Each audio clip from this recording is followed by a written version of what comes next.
सर्वशक्तिमान परमेश्वरका वचनहरूको वाचन संग्रह। विश्वासीहरूले कस्तो दृष्टिकोण राख्नुपर्छ?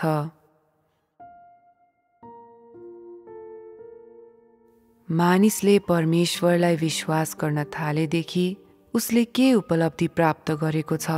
तैँले परमेश्वरको बारेमा के कुरा जानेको छस्?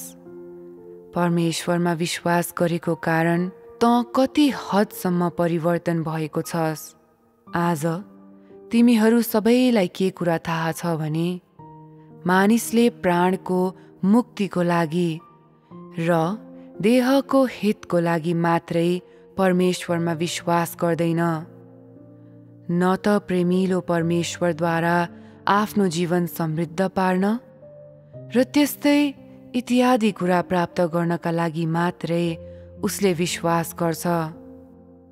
यसैले यदि तैँले देहको हितको लागि वा क्षणिक सुख चयनको लागि परमेश्वरलाई प्रेम गरिस् र अन्त्यमा परमेश्वरप्रतिको तेरो प्रेम चरम अवस्थामा पुग्यो अनि तैँले उपरान्त केही मागेनस् भने पनि तैँले खोज्ने यो प्रेम कलङ्कित र परमेश्वरलाई प्रसन्न नपार्ने किसिमको प्रेम हुनेछ।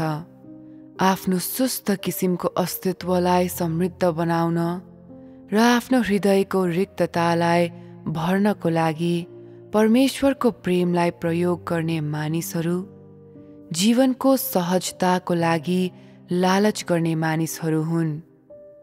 परमेश्वरको प्रेमलाई साँचो रूपमा खोज्ने मानिसहरू होइनन्। यस किसिमको प्रेम जबरजस्ती गरिने प्रेम हो।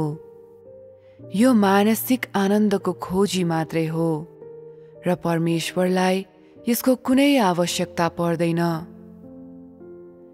त्यसो भए तेरो प्रेम कस्तो किसिमको प्रेम हो? के कुराको लागि तँ परमेश्वरलाई प्रेम गर्छस्? तँभित्र अहिले परमेश्वरप्रतिको साँचो प्रेम कति छ?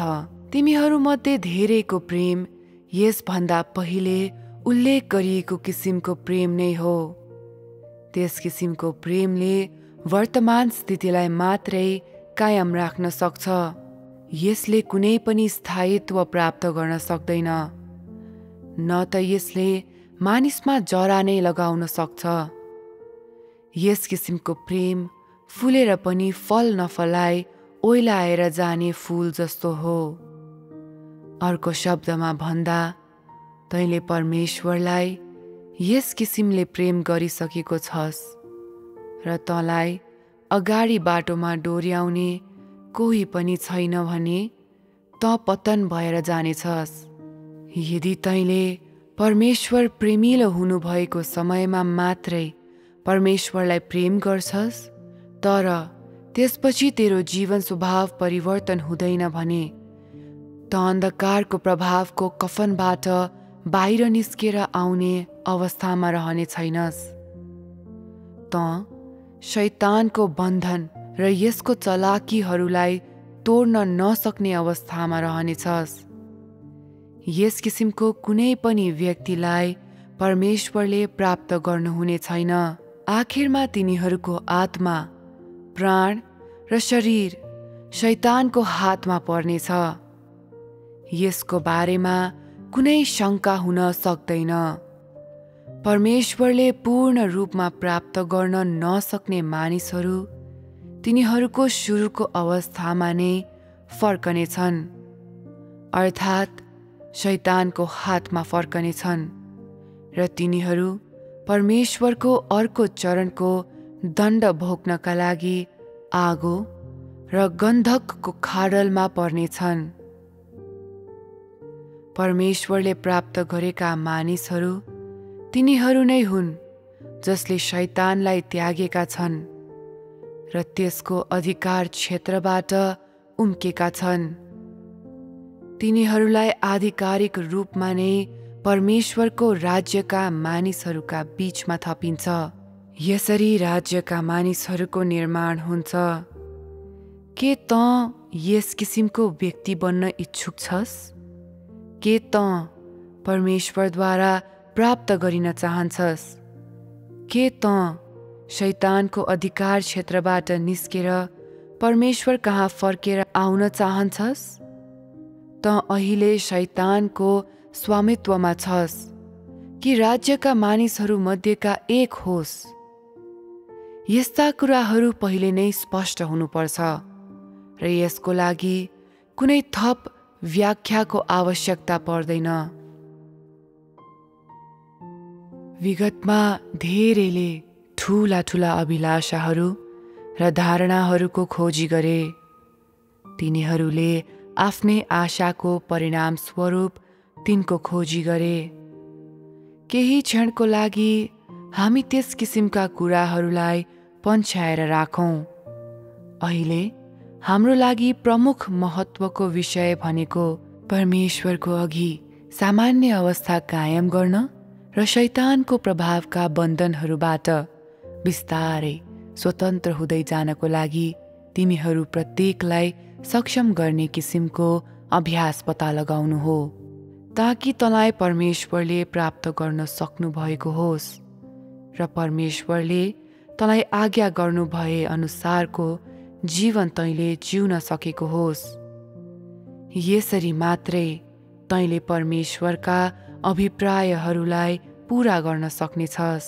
धेरैले परमेश्वरमा विश्वास गर्छन्, तैपनि तिनीहरूलाई न त परमेश्वरले के चाहनुहुन्छ भन्ने बारेमा थाहा हुन्छ, न त शैतानले के चाहन्छ भन्ने थाहा हुन्छ। जे पर्छ त्यही टर्छ भन्दै तिनीहरूले बेवकुफ मार्गमा विश्वास गर्छन्, जसले गर्दा तिनीहरूले कहिल्यै पनि सामान्य ईसाई जीवन जिएका हुँदैनन्। यति मात्र होइन, तिनीहरूका व्यक्तिगत सम्बन्धहरू कहिले पनि सामान्य रहेका हुँदैनन्। परमेश्वरसँगको सामान्य सम्बन्धको त कुरै छोडौं।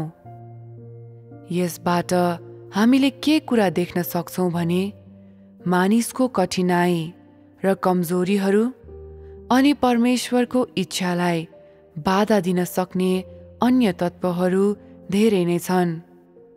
मानिस परमेश्वरमाथिको विश्वासको सही मार्गमा आइपुगेको छैन, न त ऊ मानव जीवनको वास्तविक अनुभवमा नै प्रवेश गरेको छ भन्ने कुरालाई प्रमाणित गर्न यो नै पर्याप्त छ। त्यसो भए परमेश्वरमाथिको विश्वासको सही मार्गमा आउनु भनेको के हो? सही मार्गमा आउनु भनेको मानिसमा जे कुराको कमी छ त्यस कुरालाई बिस्तारै बुझ्दै र परमेश्वर सम्बन्धी गहन ज्ञानलाई बिस्तारै प्राप्त गर्दै परमेश्वरको सामने सधैँ आफ्नो हृदयलाई शान्त राख्नु र परमेश्वरसँग सामान्य कुराकानी गर्नु हो। यसद्वारा तेरो आत्माले दैनिक रूपमा नयाँ ज्ञान र नयाँ अन्तर्दृष्टि प्राप्त गर्दै जानेछ। तेरो तृष्णा बढ्दै जान्छ, त सत्यतामा प्रवेश गर्ने प्रयास गर्छस् र हरेक दिन नयाँ ज्योति र नयाँ ज्ञान प्राप्त हुनेछ। यो मार्गद्वारा त शैतानको प्रभावबाट बिस्तारै स्वतन्त्र हुँदै जानेछस् र आफ्नो जीवनमा वृद्धि हुँदै जानेछस्। त्यस किसिमका मानिसहरू सही मार्गमा प्रवेश गरेका हुन्छन्। आफ्ना अनुभवहरूलाई जाँच गर अनि आफ्नो विश्वासमा तैँले खोजेको मार्गलाई जाँच। जब तैँले आफूलाई माथि उल्लेखित कुराहरूसँग दाँच्छस्, के तैँले आफूलाई सही मार्गमा भेट्टाउँछस्? के कस्ता कुराहरूमा तैँले शैतानका बन्धनहरू र शैतानको प्रभावबाट आफूलाई स्वतन्त्र पारेको छस्? यदि तँ सही मार्गमा आउन बाँकी नै छ भने शैतानसँगको तेरो बन्धन तोडिएको छैन। यसो हो भने के परमेश्वरलाई प्रेम गर्ने तेरो प्रयासले तँलाई सच्चा, एकचित्त र शुद्ध प्रेममा लैजानेछ? परमेश्वर प्रतिको मेरो प्रेम अटल किसिमको र हृदयबाट निस्केको प्रेम हो भनेर तैँले भन्छस्। तैपनि शैतानको बन्धनबाट तैँले छुटकारा भने पाएको छैनस्। के तैँले परमेश्वरलाई मूर्ख बनाउने प्रयास गरिरहेको छैनस् र? यदि तँ त्यस्तो अवस्थामा पुग्न चाहन्छस् जहाँ परमेश्वरप्रतिको तेरो प्रेम निष्कलङ्क हुन्छ, यदि तँ पूर्ण रूपमा परमेश्वरद्वारा प्राप्त गरिन चाहन्छस् र राज्यका मानिसहरू मध्येमा पढ्न चाहन्छस् भने सुरुमा तैँले आफूलाई परमेश्वरमाथिको विश्वासको सही मार्गमा लैजानुपर्छ।